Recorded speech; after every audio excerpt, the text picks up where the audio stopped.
Europe 1, 9h-10h, c'est arrivé cette semaine. Sébastien Krebs. C'est un dialogue de sourds, une négociation qui paraît sans issue, qui se joue depuis plusieurs semaines maintenant. Hier encore, les chauffeurs VTC ont manifesté, bloqué les accès aux aéroports parisiens. Ils en appellent maintenant à un boycott du géant américain Uber. Cela devait être une révolution économique, ce qu'on a appelé l'ubérisation, de meilleurs services pour moins cher, mais à quel prix? Ce qui se joue dans ce conflit va au-delà du secteur des transports. Bonjour Grégoire Leclerc. Bonjour. Merci d'être avec nous. Vous êtes le président de la Fédération des auto-entrepreneurs. Vous avez aussi fondé l'Observatoire de l'ubérisation et vous êtes l'auteur de Ubérisation, un ennemi qui vous veut du bien. C'est aux éditions Duno. On leur promettait monts et merveilles à ces chauffeurs et aujourd'hui, vous diriez qu'ils déchantent? Alors effectivement, on peut dire qu'aujourd'hui, une partie des chauffeurs VTC déchantent ou en tout cas essayent de se mobiliser pour améliorer une partie de leurs conditions de travail.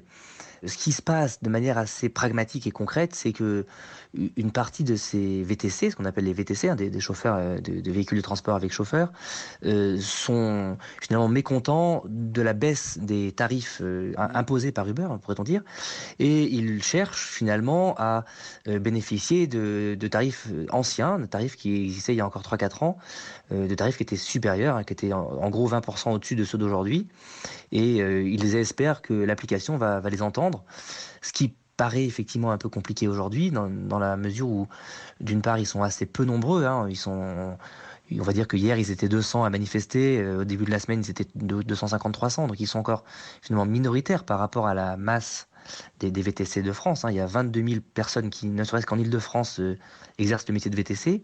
D'autre part parce que la relation finalement qui les lie à Uber est un peu complexe. Oui, c'est-à-dire qu'ils ne sont plus salariés. Voilà. Alors c'est difficile de la décrire, cette relation. C'est une relation de partie commerciale à partie commerciale. Les uns possèdent une application qui propose donc un service de transport de personnes dans une voiture, et les autres possèdent la voiture et font la mission de conduire, acceptant d'ailleurs ou pas de remplir cette mission. Ils ont le choix de la plateforme, ils ont le choix des horaires, ils ont le choix des jours dans lesquels ils veulent travailler. Donc ils sont assez libres de souscrire ou pas à telle ou telle plateforme. Alors c'est ce qui pouvait être séduisant au départ. On leur promettait aussi des primes. Au départ, leur salaire était confortable. Et puis aujourd'hui, ils se rendent compte qu'effectivement, Uber leur prélève de plus en plus de frais. Ils dénoncent des conditions indignes. Vous faisiez partie des premiers qui avaient alerté il y a longtemps sur les risques de cette précarisation qui va aussi avec cette libéralisation de cette économie. Oui, on a fait partie des premiers parce que, effectivement, en étant à la tête de la Fédération des auto-entrepreneurs, on suit au quotidien le développement économique de tous ces petits indépendants.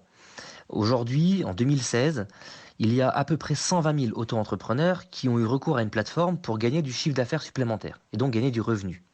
Et on voit très vite, il suffit de se pencher un tout petit peu sur le phénomène. On parle d'Uber, mais en réalité, on pourrait parler de tous les secteurs du transport, chauffeurs privés, Marcel, Allocab, ne serait-ce que dans le transport, mais aussi dans le déménagement, la coiffure, la sécurité, la conciergerie. On voit bien que ces secteurs sont à la fois créateurs d'un vrai revenu, d'une vraie croissance, d'une vraie valeur pour ces indépendants, parce qu'ils leur apportent beaucoup de chiffre d'affaires.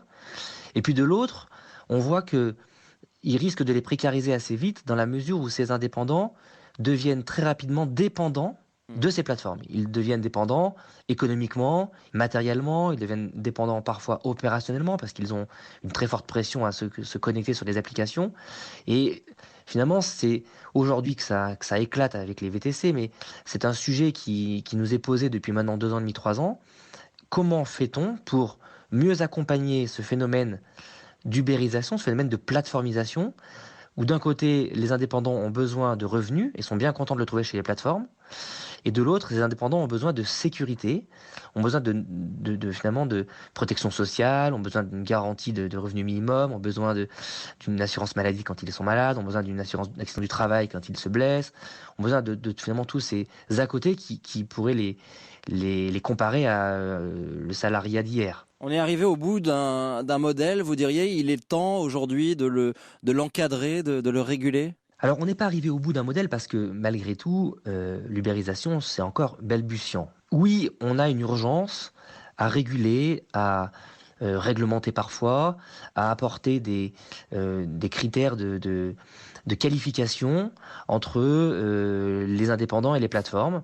Ça a déjà été fait d'ailleurs en partie dans la loi travail, puisqu'on a imposé à certaines grandes plateformes la souscription notamment de l'accident du travail, la maladie professionnelle et les frais de formation. Donc on a déjà une première pierre, hein, d'ailleurs Uber en fait partie. Et puis on va aller plus loin, il faut aller plus loin, il faut le faire non pas dans la rue parce que j'estime que ça n'a aucun sens, mais il faut le faire autour d'une table, à tête reposée, et voir comment on peut justement construire une garantie logement pour les indépendants les plus fidèles, comment est-ce qu'on peut appliquer des bonus ou des bonifications en fonction des résultats de la plateforme, comment est-ce qu'on peut faire profiter les indépendants du résultat et notamment peut-être partager une partie du capital de la plateforme avec leur flotte d'indépendants. Et ça ne veut pas dire qu'il faut faire peser sur les plateformes le spectre de la requalification en contrat de travail. Ces indépendants ne sont pas finalement dans la logique d'une requalification en salariat où on va salarier des indépendants pour des plateformes qui n'ont pas ni le modèle économique ni les moyens d'ailleurs de les salarier.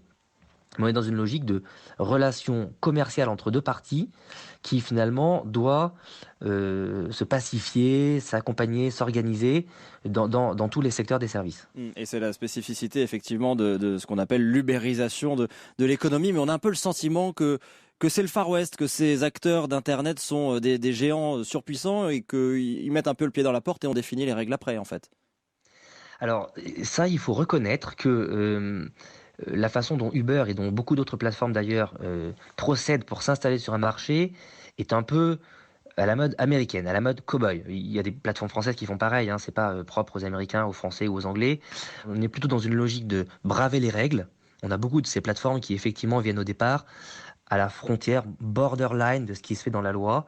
Donc effectivement, en essayant d'utiliser tout ce qui est possible dans les artifices juridiques pour transporter des personnes sans diplôme, héberger des personnes sans réglementation de sécurité ou d'accessibilité, coiffer des personnes sans règles d'hygiène ou de certificat d'aptitude au métier de coiffeur, etc. Mais ça encore, ça fait partie du jeu. On est conscient que ces plateformes ont besoin de ça pour gagner des parts de marché. Il ne faut pas les laisser faire longtemps, c'est-à-dire qu'il faut discuter avec elles et leur dire on est dans un état de droit, on est dans un secteur économique régulé, on est dans un pays où les métiers sont qualifiés, les gens ont des diplômes, les personnes qui réalisent des missions doivent le faire en respectant un certain nombre de sécurité ou de contraintes. Et donc, on doit les faire rentrer dans les règles du jeu, ce qui se passe avec Uber, mais sans non plus les tuer dans l'œuf. Voilà. On voit bien que l'équation est compliquée, hein. Il y a à la fois la loi, l'insertion, la réglementation, la contrainte du droit, les acteurs traditionnels. Donc tout ça doit effectivement être régulé. Et il y a un équilibre à trouver, ce sera tout l'enjeu des discussions qui vont se poursuivre, hein, puisqu'un médiateur a été nommé par le gouvernement. Merci beaucoup Grégoire Leclerc. Je rappelle que vous présidez la Fédération des auto-entrepreneurs et l'Observatoire de l'ubérisation. Je rappelle aussi le titre de votre livre, Ubérisation, un ennemi qui vous veut du bien. C'est aux éditions Duno. Merci d'avoir été avec nous. Merci Bonne fête à vous. Invité.